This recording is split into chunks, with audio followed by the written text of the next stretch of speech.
Greetings and welcome back to Be Like Bud TV. I'm your humble and gracious host, Barnacles.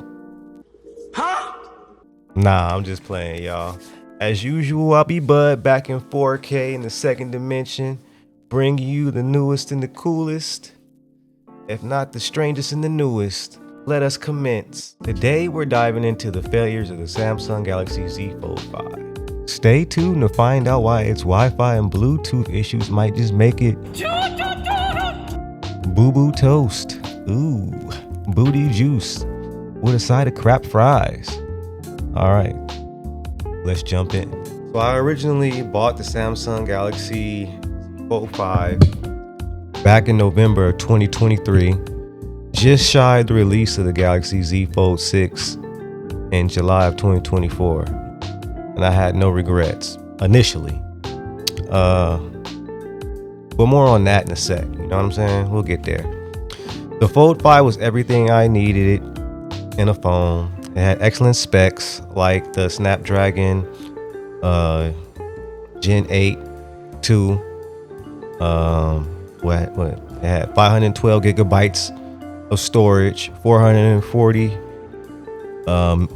100 milliamp hours of battery, you know what I'm saying, 12 gig of RAM to get the most out of that 7.6 inch main display and that 6.2 inch cover display. And they both ran at a variable refresh rate of up to 120 hertz. You know what I'm saying, with up to 1750 peak brightness. Then you had all the support and functionality of the legendary and now discontinued Note line, such as the S Pen support, always on display, note taking, not to mention other Galaxy staples like Samsung DeX, split screen, full customization. Needless to say, I haven't mentioned the cameras because they was just okay. You know, this time around, didn't really hold up to the competition in any way, shape, or form at the same price. But that wasn't a deal breaker for me. And neither was not having all the AI features that came on the Galaxy Z Fold 6 or other small issues I experienced, like the overheating sometime and, you know, the usual and unusual battery drain. You know what I'm saying? Sometimes it would get hot, the battery would drain real fast. But other than that, things were going well until about a year into ownership, right?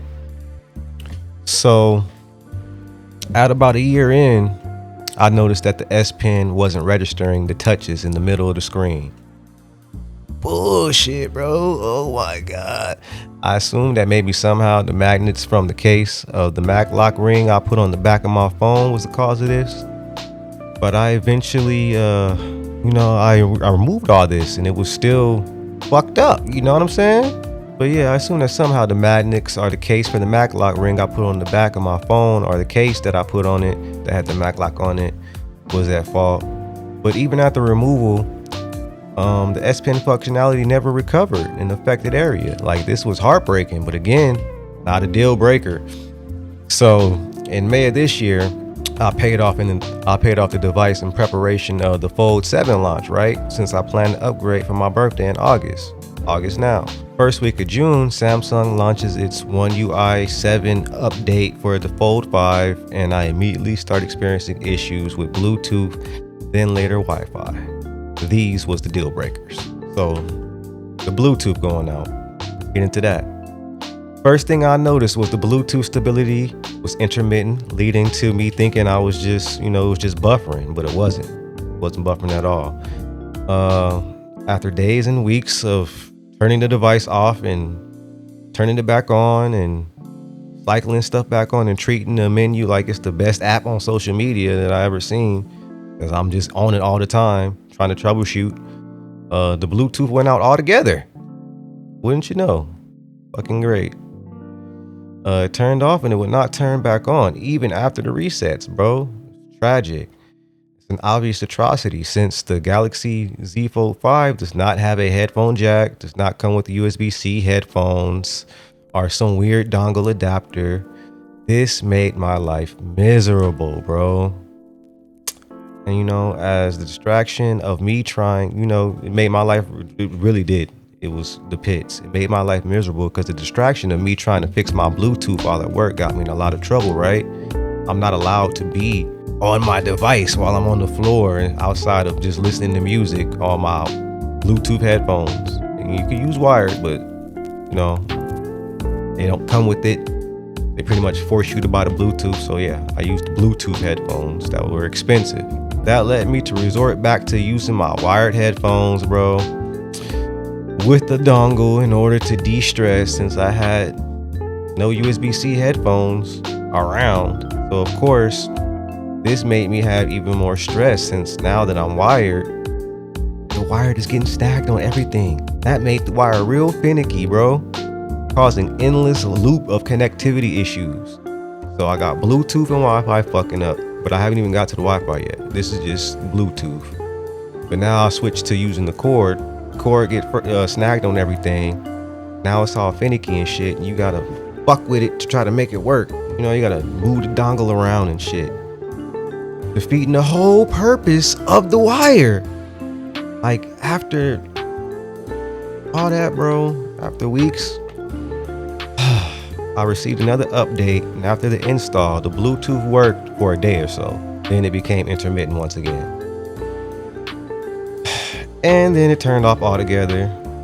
And still it began to taunt me, bro, because like when I would connect to, you know, I would plug it into my car through a USB-C cable, or plug it in manually, and it would connect to CarPlay and shit like that. Sometimes during my car ride to work, it would actually activate and connect to Bluetooth as well. But by the time I got to work, this shit would taunt me because within 5 minutes, this shit would cut off and not cut back on. Bro, little did I know, more horrors awaited. Well, wouldn't you fucking know, the Wi-Fi decided to enter the chat, say hold my fucking beer. Pretty much bitch slapped what the fuck was going on with the Bluetooth. So it all started with the Wi-Fi. It all started with a data warning text from my carrier telling me that I was approaching my data limits while I was at work. Like, the fuck? I'm on the work Wi-Fi. If I'm on the work Wi-Fi, why am I having this? Why am I getting the data usage warning while I'm at work? Make no fucking sense, bro. What's going on? You know what I'm saying? And then come think about it, thinking back, I had got one, I think earlier that day or the day before or something like that at my house, where I have two Wi-Fis connect to that I should have been connected to. And for some reason, I still got the warning. I didn't think about it then, I just brushed it off, right? But anyway, so I brushed it off until the former mentioned warning. After checking my Wi-Fi, which was on, and it did say I was connected to my work router, turned off the Wi-Fi and the Bluetooth, tapped it, turned it back on, and it only dimly lit up the wheels. Instead of it, you know, you tap it when it's off, it's dim, or it's dark. Tap it, it's supposed to get bright, start spinning and connect, right? So I tap it and it's still dim. It gets a little brighter, but it doesn't get bright like it's supposed to. So after several attempts to cycle the Wi-Fi and Bluetooth back on, I decided to turn off the device, cycle that back on and off and see if it'll work. I mean, when I did that, this pretty much allowed the Bluetooth to do the dim spinny circle thing. The Wi-Fi never turned back on, y'all. Like, what the fuck? Literally, the Wi-Fi never turned back on.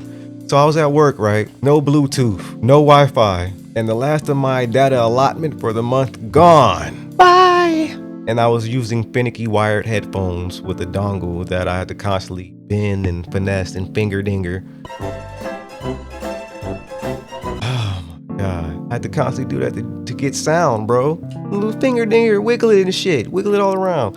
So needless to say, I reached the final level of Dante's Inferno, and this fucking phone had to go, bro. Bye. The only option left to me was, you know, to try to factory reset the phone, which I didn't want to do for obvious reasons. Duh. Like, come on, bro.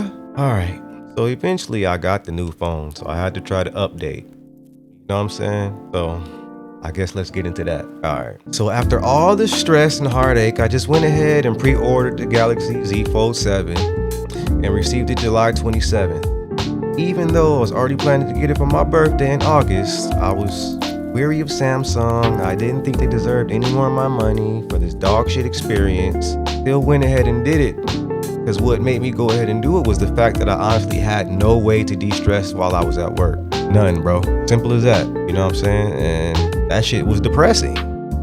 So I just went ahead and got the new phone. But it gets more depressing because when I got the new phone and went to go ahead and set it up, of course I couldn't set it up because immediately I got hit with a roadblock. Because the only way to transfer my eSIM to my new device was through Bluetooth.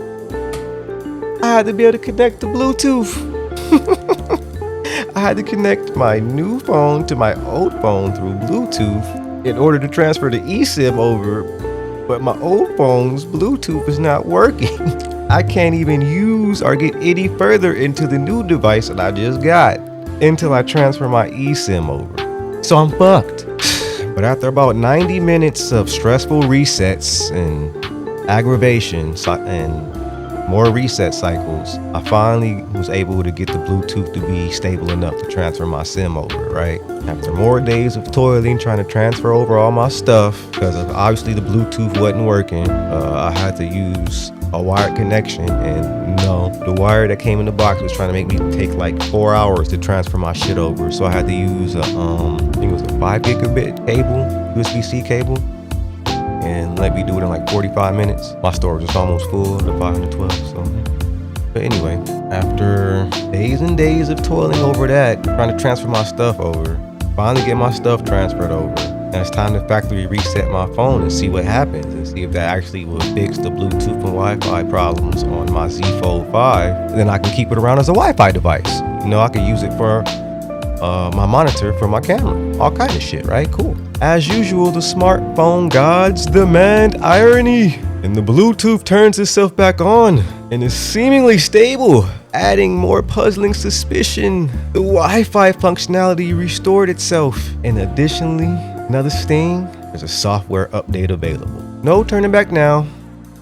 Let's see what happens. Well, guys, after the update, the Bluetooth and Wi-Fi connections both worked strong for a day or so and went back to being intermittent. But oh yeah, before I even get there, well, let me just say this. I had everything I needed in my new Z Fold 7, so I powered off the Z Fold 5 and went on with life until it was time to factory reset it and send it back in. Since it wasn't working, I decided to send it in for credit towards my new phone. Wouldn't you know, I got to the delete all portion of the factory reset and I could go no further because the Wi-Fi, you need Wi-Fi to delete your accounts.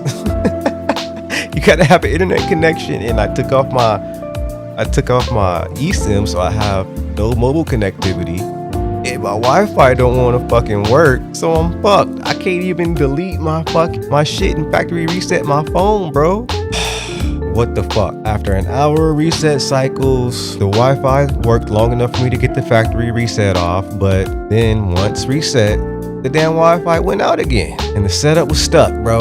So that means after I actually factory reset my phone and, you know, got to the portion where you set it back up, you know, I wanted to see if the Wi-Fi and Bluetooth would work now. It didn't, so I couldn't go no further in the setup. Because guess what? First thing your phone's gonna wanna do is connect to Wi-Fi. How is it gonna download any apps if you don't have mobile connectivity and you don't have Wi-Fi? I'm fucked. But let us continue. On doing so, and actually getting into the phone, I found the S Pen functionality had not returned to the center of the phone, so I was still fucked. More bad news, the Wi-Fi worked initially, then stopped in the middle of the essential apps that tried to download, and the Bluetooth never worked, even though it showed up like, you know, it was picking up a device. Just never worked. After all the struggle and despair, I'm left feeling disappointed and depressed, bro. Like, I spent $2,000 on a fancy ass paperweight and it's utterly useless without at least Wi-Fi capability, bro. Not even a weird pair of headphones could save the day, because without the Wi-Fi, you know, I'm limited to the media that I got on the phone. And if I just reset the phone, I have no fucking media on it. I can't put shit on it. No Bluetooth and Wi-Fi. I can't download shit. I was actually planning on keeping it around as a Wi-Fi device and a sketch pad, and like I said, as a monitor for my phone, for my cameras. Now I see that's not possible. My only option is to trade in this $2,000 device for a $500 credit towards my new phone that will be broken up and applied $20 at a time for 24 months. Fucking disgusting, bro. Plus, having to pay extra for data since all my Wi-Fi didn't work, so I had to use all my fucking mobile data. And the Wi-Fi is faking the connection like it's connected to something, but it's not. It's using my mobile data. Fucking disgusting. So I'm screwed there. I just lost a whole month of fucking Wi-Fi, of actual service, you know what I'm saying, that I should have available to me right now. And as for the Bluetooth, I mean, basically being forced to use wired headphones after being pretty much forced to buy $300 Bluetooth headphones if you want to be within the Sony ecosystem and get their latest and greatest. That's fucking torture to my soul, bro. Then add the fact I'm getting in trouble at work for being on my phone because they catch me fucking with my Bluetooth. Like, all the stress and all those factors led me to conclude the Galaxy Z Fold5 is unreliable and I can't recommend it. Nope. I can't recommend it, even though it boasts some great features. In fact, I feel like I might be owed some compensation for all my pain and suffering after all that, bro. That's crazy. Pay me my money. Well, I'm sure my people will be In cash. Alright guys, let me know. Have you faced similar issues with the Galaxy Z Fold5? Similar connectivity issues? Let me know in the comments how your experience is going. Don't miss our next review. I'm gonna drop a review on the Galaxy Z Fold7 and let y'all know how that's going. And hopefully that's a device that nails connectivity perfectly. See, I can't even speak English. But okay guys, you know, that's it. Don't forget to go like the video if you want to help spread the awareness about issues that these billion-dollar corporations refuse to address after taking thousands and thousands and thousands of dollars from us and selling our data without even giving us a cut. Slide your boy subscribe. Help the channel grow so I can bring you bigger and better content. If you had any connectivity issues on your device, leave a comment. Shout out the company that sucks and not helping you. Okay, gotta go. But next up, like I said, we're gonna take an in-depth look at the Galaxy Z Fold 7. Hopefully it holds up to the hype. Peace.